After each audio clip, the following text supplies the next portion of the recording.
mengutamakan keselamatan diri. Presiden Persatuan Obstetrik dan Ginekologi Malaysia Dr. Tang Bonne berkata, proses melahirkan bayi di rumah sangat bahaya, apatah lagi Malaysia tiada sistem seperti di luar negara yang mempunyai ramai bidan terlatih berdaftar. Katanya, kebanyakan wanita di Malaysia yang mengambil keputusan melahirkan anak di rumah menganggap hospital adalah pilihan terakhir sekiranya berlaku apa-apa masalah. Baru mereka hendak mendapatkan bantuan dokter. Tetapi harus diingat apabila sudah berlaku perkara yang tidak diingini, mereka panik dan si ibu pula pengsan. Siapa yang akan hantar ke hospital? Teman bersalin atau suami yang hadir ketika proses kelahiran hanya mengikuti beberapa kursus kecil dan mereka tidak ada pengetahuan perubatan, katanya.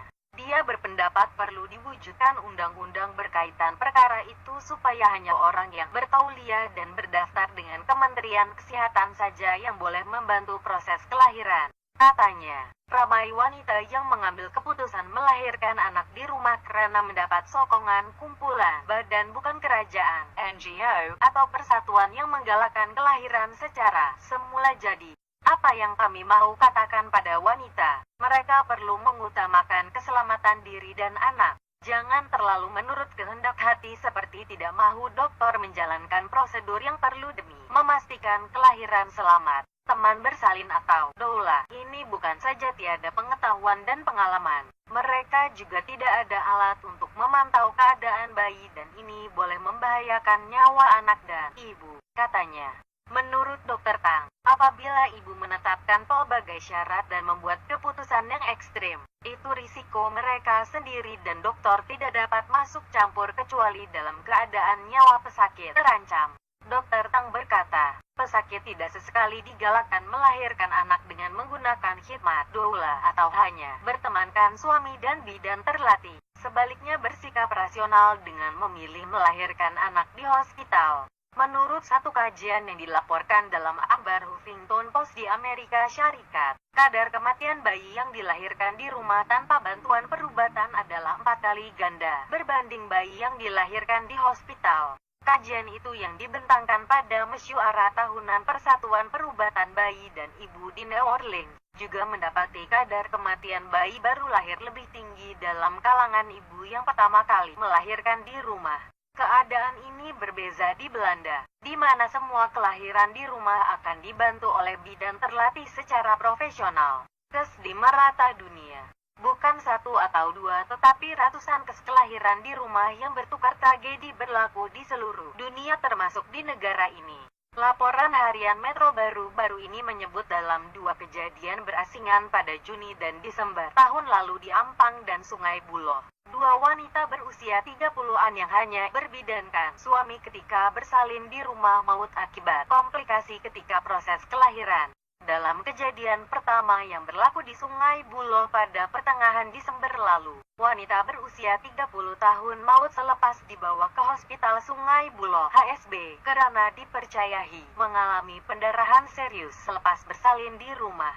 Menurut dokter, kira-kira jam 11 pagi, suami mangsa menghubungi pihak hospital memberitahu istrinya yang bersalin di rumah pengsan. Pasukan paramedik dan ambulans dikejarkan ke rumah berkenaan dan ketika dalam perjalanan, mereka meminta suami mangsa memberikan bantuan pernafasan CPR kepada wanita terbabit. Dokter juga meminta dan mengajar melalui telepon cara melakukan CPR kepada suami mangsa dan seorang wanita yang berada di rumah berkenaan. Namun mereka tidak berbuat demikian. Wanita terbabit didapati turut ditemani wakil sebuah NGO yang menemaninya ketika proses bersalin itu berlangsung.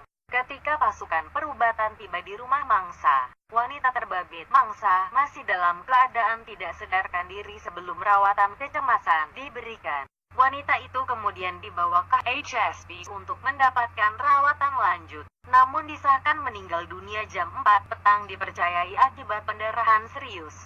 Semakan pihak hospital juga mendapati wanita terbabit pernah menjalani pembedahan ketika bersalin anak pertama beberapa tahun lalu di Hospital Selayang.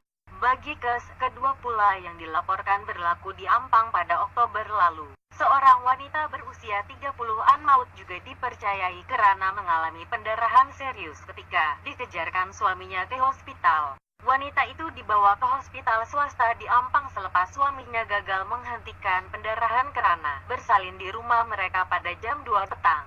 Namun, selepas menerima rawatan di hospital selama beberapa jam, wanita itu disahkan meninggal dunia.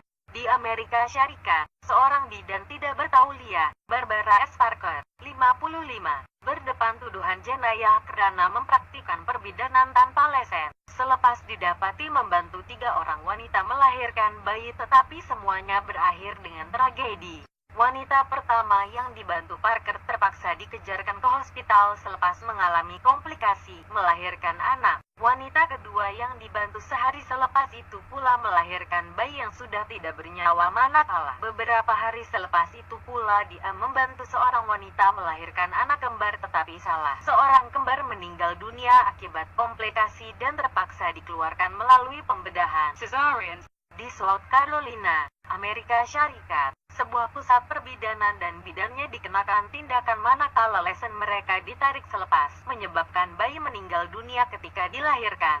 Di Bandar Shelton, Connecticut, Amerika Syarikat pula, seorang wanita yang merahasiakan kandungan kembar tiganya daripada teman lelaki dan keluarganya, mati akibat pendarahan selepas coba melahirkan ketiga-tiga kembarnya itu di rumah. Lebih malang, laporan The Associated Press itu menyebut anak-anaknya juga tidak sempat melihat dunia apabila dilahirkan dalam keadaan sudah tidak bernyawa.